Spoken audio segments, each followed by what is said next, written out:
Hello and welcome to LRG Healthcare today. My name is Christopher Boothby and I'll be your host. We've got a very special LRG Healthcare today, and we want to start by asking you just a couple of questions. What would happen if you found you had a serious illness? What change would that be in your life? What challenges would it pose to you and your family?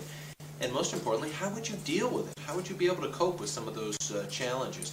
Well, you might think that this is a story about some of those challenges, and in that way you'd probably be wrong, because it's really a story about one person and how she's overcoming those challenges, how she's serving as a real inspiration to all of us in the community, and maybe, just maybe, during this show, through her example, you can learn something that you can take in your own life and that will improve your life and the life of people that you love. So stay tuned, very special show. Let me introduce our guest today. To my immediate left is Jane Babin, and you're the star of the show, so we're thrilled that you're here. Thank you. To Jane's left and my far left is Bill Zeckhausen. Bill's a well-known counselor in town. We really appreciate you being here. Thank you. I appreciate being here. And off to my right, and Don, we had said that you and I are sharing a camera today, and thank goodness you're in my shot all day, is Don Coleman, who leads support groups and chats with patients on a regular basis about a wide variety of issues. Great to have you here. Thank you.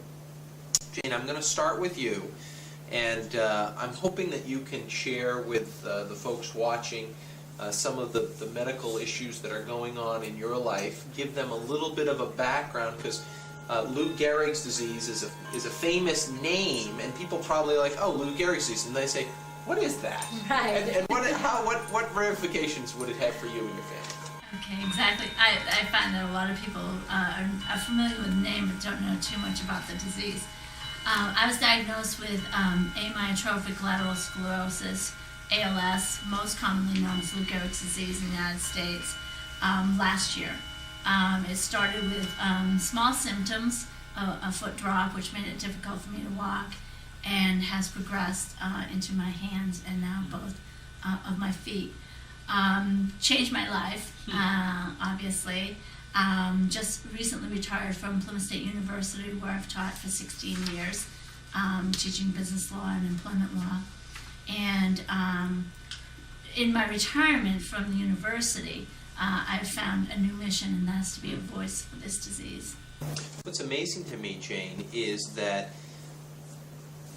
part of you would say that this is a good thing, in that, not that you have the disease, but that it's forced you to reevaluate perhaps what's important to you, what your mission is, as you say, and really having the opportunity to have such a positive impact on a lot of other people, both who have Lou Gehrig's disease and just everybody who says, hey, boy, I've got it bad, or hey, I've got challenges. How you deal with that is, I think, what makes you so special. Thank you. I gave a sermon, actually. I was a minister for a day at the Congregational Church in Laconia on Sunday, and the title of the sermon was Spiritual Renewal, the Blessing of Despair. And despair, when you're in despair, when you have a serious illness, in a way, it is shocking at first. You deny, you go through all the stages of despair and hopelessness and all that. But finally, after coming through that, I found that there is a true blessing, and that I've met many wonderful people, and hopefully my message has helped some people. Bill, I want to go to you, because I think it's a nice segue from where Jane was just speaking about how different people go through different stages. Do people handle these kinds of challenges differently? Are there common threads that you see with the people that you work? And how do you guide people through this process? Well, those are two very good questions. There are some generalizations that are valid as generalizations. Typically, when someone has a devastating diagnosis, they have, as Jane said, despair and a variety of feelings, anger, etc. Christopher Reeves is someone, for example, that comes to mind. And one of his first reactions was of taking his own life. And it's typical to have suicidal thoughts when they have something so devastating. And in fact, that turned around for him when he said to his wife, in effect, I've lost my body and feel free, to leave. And she made the comment to him, you're the same person I loved when I married you, and I'll stay. And that brought him out of his depression, and he began to turn him around. But I think we think of someone like Christopher Reeves as a real heroic figure, as he was, but he had to go through the despair, etc. And I think it's important to say what I just did about suicidal thoughts, because a lot of people feel tremendous shame, particularly religious people. They shouldn't have that. Right. That's a basic part of depression for most people. And to know that can help one get beyond and not get hung up on having those kinds of thoughts. I think it's really important for most people, I hate the generalization for everyone, but I really want to say everyone, to have someone, at least one person they can share honestly and openly what they're feeling without shame, to feel that it's safe, and then begin to turn it around, as Jane has done that brilliantly. I want to say, by the way, I was at the Congregational Church Sunday when Jane spoke, and there wasn't a dry eye in the place, and that was for a number of reasons. One, what Jane shared was profoundly sad, the situation, but there was also, I think, not a dry eye because of her courage and the inspiration she was giving. It was a sense of awe. I would equate it with when you see an incredible sunset or hear beautiful music. It was just awesome, the strength and the grace that was coming from her that, as you said, would be empowering others. Because sooner or later we're all going to be in crisis unless we're, lucky or unlucky to be run over by a car or have a plane crash. So she's really sharing with us something we're all sooner or later going to face in one way or another. Don, I want to go to you and follow up to what Bill had said, how important that one person is, whether that's a family member or a friend. You work with support groups, with people that are going through this. How do people find that person? And is it different for each person? How do you work through that process of finding the right person, quote unquote? I think it's different for everyone. I've been an oncology nurse for 12 years, so I work primarily with cancer patients, and we deal a lot of, with a lot of, similar to Jane's situation, very serious illnesses. I think it can be different for everyone. Some people, and it can be a combination of things. It can be not just one person. It can be a combination of your, spiritual, whatever that is for the individual. A lot of people get a lot of strength from that. We have support groups that are available, and a lot of people participate in support groups and find a lot of support in that way, talking with other people who are dealing with a similar situation. Family, friends, I think it can be, they're medical staff. Sometimes people want a lot of knowledge, so they, come to us for that. So it can come from a lot of different sources. Jane, back to you for a second. Where did it come from with you? Is this something that you knew you had inside of you all this time that was kind of latent, or did it come out? Did it manifest in your teaching? Were you surprised by how you've reacted or the strength that you've had in the face of this real challenge? I think of myself as a strong person anyway. So I don't think the strength surprised me. I think, and I did go through, stages, I still go through stages of anger and sadness and all. But I think probably it was my profession, being a teacher for all these years, and communicating with my students and trying to reach out to people, and not only students but in the community, as we were required to do. I think that helped me to say, okay, if I can't teach anymore, I can still teach, but now the mission is different. Now I'm going to teach people about this disease, and I think it had a lot to do with my background. It's an interesting parallel that you make in terms of, you're right, and you're still teaching. It's just a little different subject, and in some ways the subject is you. Does that make it harder? I mean, I did a little teaching years ago down at the Tech, and in some ways that's easier because it's history, it's facts, it's history. You're making the history as you kind of go along. That's got to be a little more challenge for you. I think it's a challenge, but I also think it's what keeps me going. I spoke at Dartmouth Medical School last week to med students and who are very curious to know also how do you keep up the strength, and it's because you have to. I have an 8-year-old son. I haven't given up. I know that my disease is very serious, but I still manage to have quality of life, and I think that's important to have that quality of life, and that's really what my message is. You can have a devastating illness and still have quality of life and still maintain happiness and joy. Has it caused you to reprioritize what you do every day? What's important to you? Do you still do the common, facts of life stuff, the shopping, the movies, that kind of thing? Or are you saying to yourself, boy, I really want to do this, or I really want to do that? How have you reacted to that? The little things don't bother me. I've let go of chasing things.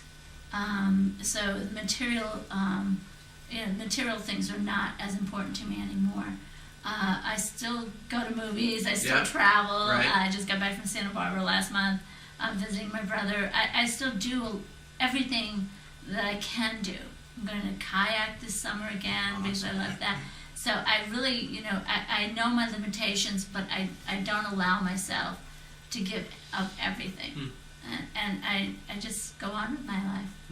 Bill, I want to go back to you for a second and just ask you to amplify on something I heard you mention, which is sometimes there can be a lot of anger for people when they hear that they have this illness. Why me? If they're religious, perhaps why has God, punished me? I was a good person. I raised my children. How do you help people through that process of why them? Well, as a therapist, would address that feeling or respond to that feeling as well as any other feeling, simply to be there and let them know how to put it, just by accepting them that it's okay to have that kind of feeling and have the trust that they're going to work through that. I think one of the most difficult things is if a person has these feelings and they're emotionally and spiritually isolated, and that gives more power to those feelings, and by being heard, that can help that person feel some relief, and then also put that in perspective. To know that anger is a natural part of the package deal that we all are, and the response helps to then get on with other kinds of feelings. So just to be there as a presence is very important for that person. There's got to be an important component. You mentioned that other person in the package, whoever that is, and Dawn had talked about that too. There's got to be an important role for that person, and I would think, maybe it's me being male, but I would try to solve it. I would say, gosh, we can go to the specialist, or we'll go see another person at the hospital, or we'll go on a clinical trial, or some way of solving it. And Jane is smiling and nodding. For both of you, is that common? When you said perhaps as a male too, because we men typically feel we've got to fix it, but women as well as men might say to someone like Jane, well, you're really a strong person, you can deal with it, and that can be, whether it's true or not, the message really is, I don't want to hear your feelings or Right. negative feelings. And that makes it worse. Either the person can then feel guilty because they're not feeling they're right there, and or feel angry at the person saying that. So that sort of makes it worse.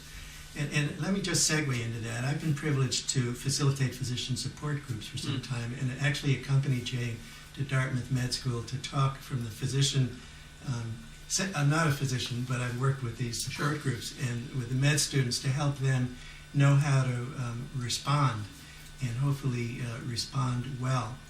And in one of my physician support groups, for example, there were 3 physicians out of 8 who, after a while, trusted their fellow physicians enough to admit that when they had a patient with a disease that they were not going to be able to cure, they felt so inadequate that they would avoid those patients. Wow. And the feeling they had, and it's hard for some of us to realize, again, I've been privileged to be on the inside and to hear what physicians that I've worked with experience. They feel inadequate.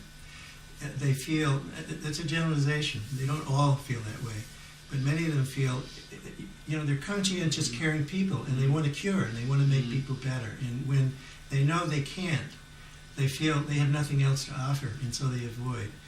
the patient loses out, and they lose out because they feel guilty. And actually had one physician who said he never went to the funeral of a patient who had died because he was actually afraid that family members might shout at him. Wow. And at the end of one of the support group meetings, he said, the same physician said before we closed out, by the way, I'm going to see a patient, he happens to be my own age, who's dying. I have no idea what to say to him.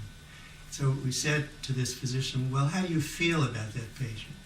And he said, oh, I really like him and I'm going to miss him. I really admire his courage. And I'm very angry the treatment didn't work. And we said, that's what you say to him. And so the next week when we met again, he said, well, I said what you all suggested I say. Right. In other words, he was genuine.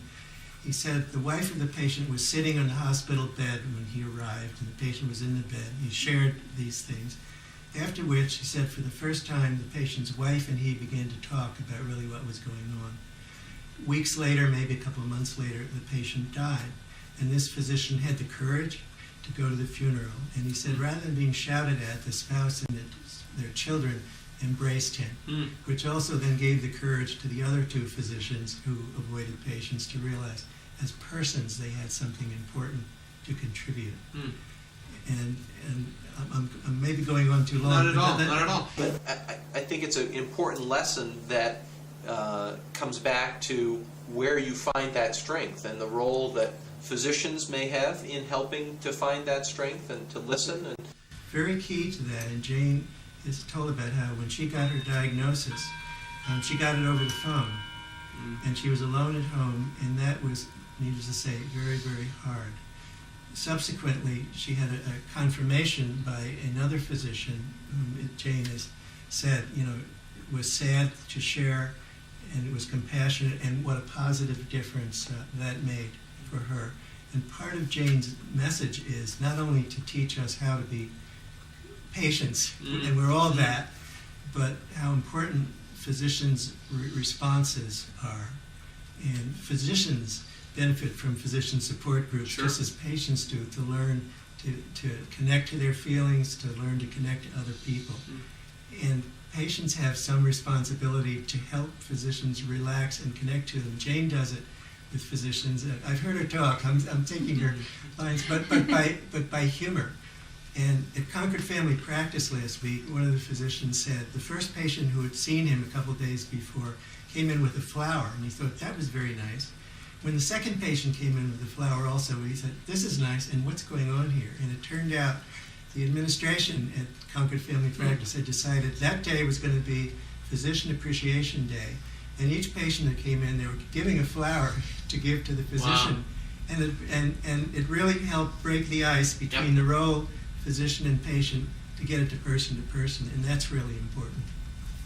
And Jane, I think that's one of your real strengths, to get it to person, whether that person is another patient for you, or a medical professional, someone in the counseling field. It just seems to me like somehow you're able to magically break down a lot of those barriers, and through your own story, you're able to work with those people and hopefully leave them better for both your work with them, but also the next person who's down the road, the next man or woman who has another illness that is serious. How do you do it? How do you what's inside you that seems to, can we bottle it? Can we sell it on eBay? What can we do? How do you do it? A lot of people ask me that, and I think compassion, that word comes to mind, and I've told, I think I told patients or victims of cancer at the cancer support group that I spoke to, is that compassion has to go both ways. When I expect compassion from my physicians, but I also expect myself to be compassionate to them. And I think that is really important, and that has helped me, because I know those in the medical profession are really busy. They have only a certain amount of time to see me. I'm fortunate because the doctors I'm working with at Mass General, I'm involved in a clinical trial and everything, so I get to spend a lot more time with them. But even still, sharing with them and being I've shared my speeches with the doctors at Mass General, and consequently I'll be speaking at the University of Massachusetts Medical School next month because they want me to share that message as well, that compassion goes both ways, that there can be strength even in despair, and you know, I need to get that message out. And in doing so, that really continues to give you strength and hope and vibrancy as you share that. It does, and it's also a legacy for my son, who sees his mom struggling with a disease that he can't quite understand at 8 years old. Sure. But he also sees me dealing with it in a positive way as opposed to a negative way. And I think that's really helpful for him, and it will help him in the future. Very, very important. Don, I want to go back to you and ask you just a little bit, and not for a whole comprehensive list, but what kinds of resources are available here in our local community? I know you have support groups. I know we've talked just a little bit about clinical trials. I know that's expanding. What types of resources are available for local people, and what impact do you think those resources, being local, having a relationship with someone in the local community, does that benefit our patients? How does that work? Oh, absolutely. We have, as I said, I primarily work with cancer patients, so we have a breast cancer support group that meets the third Tuesday of every month. We have a Taking Life in Control group, and I really like that name because it fits into what Jane is all about, is taking control of your life no matter what the circumstances. And that meets the first and third Wednesday of every month. I would encourage people to seek out the support groups, seek out spiritual guidance, whatever that is for them. You know, keep communication open with your doctors and nurses and so forth.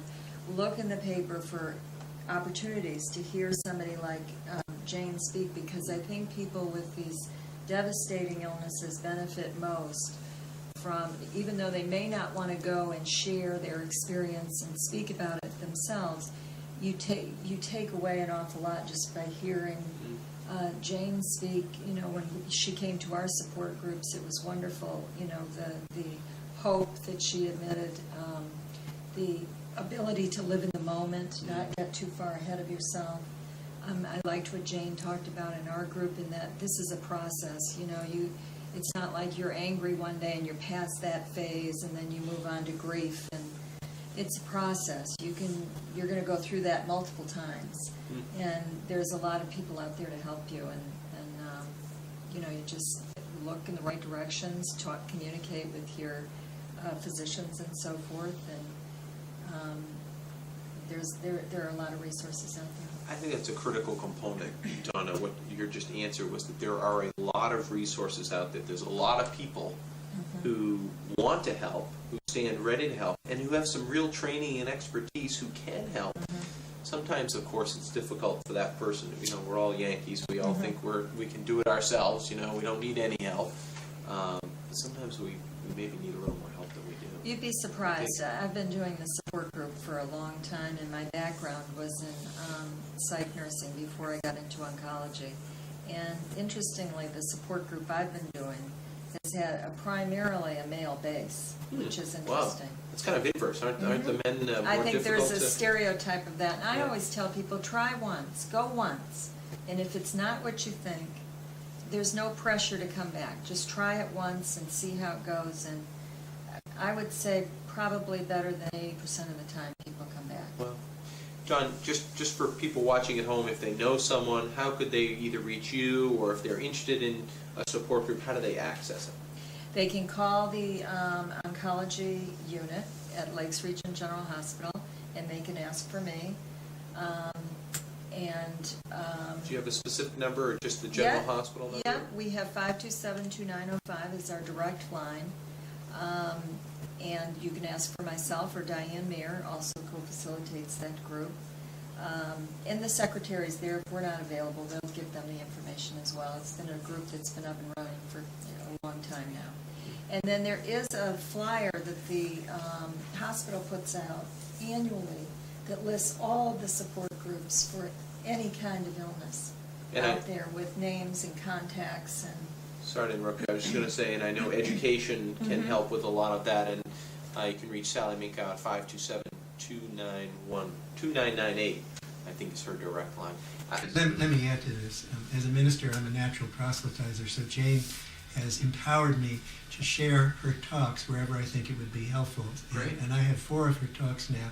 They're the same theme, and each one distinctly different. I don't know how she does that, and redoes. But anybody who's interested in receiving that could email to me, and I'll be happy to email her talks to them. And they're just very powerful, and people can gain from reading them. It's at bill@zeckhausen.com. Do you want to spell Zeckhausen? I know you didn't want me to ask that, but I'm going to... Zeckhausen, bill@zeckhausen.com, and I'm happy to send Jane's talks. Jane, we're almost out of time, but I wanted to be able to close with you. As you go through this journey, this transition, you must be learning new things all the time, whether it reinforces the feelings that you've had in the past, whether it re-emphasizes something you feel like you've already learned or experienced. Right now, the last week or so, 2 weeks, where are you at? What do you feel most powerfully about that you wanted to share with people? I will go back to the sermon I gave at the Congregational Church this past Sunday. I had a gentleman come up to me, an elderly gentleman, and he took my hand, and he just wanted to tell me how powerful my message was and how much it meant to him. And he told me he has Parkinson's disease. Wow. And that he's been living with Parkinson's for quite some time. And I held his hand, and I shared with him, my journey, and he left. And then someone else from the congregation said, "That's amazing. This gentleman's been coming here for a long time and has never ever shared that he has Parkinson's, even though we all knew it." So just to make that one connection was worth it for me, and that's what keeps me out there speaking. Awesome. To make those connections. Awesome. And I will also give my email address, because I encourage people to email me. I try to respond. I have a lot of emails, but I try to respond as quickly as I can. So it's JBABIN, Babin@metrocast.net. And certainly they can share their stories with me. Wonderful. Thank you all. Bill, Jane, Dawn. Just a fabulous show today. A lot to learn and a great example for all of us to follow. If you have an idea for a show, please feel free to give me a call at 527-2812, 527-2812. Until next time, thank you so very much for watching LRG Healthcare Today.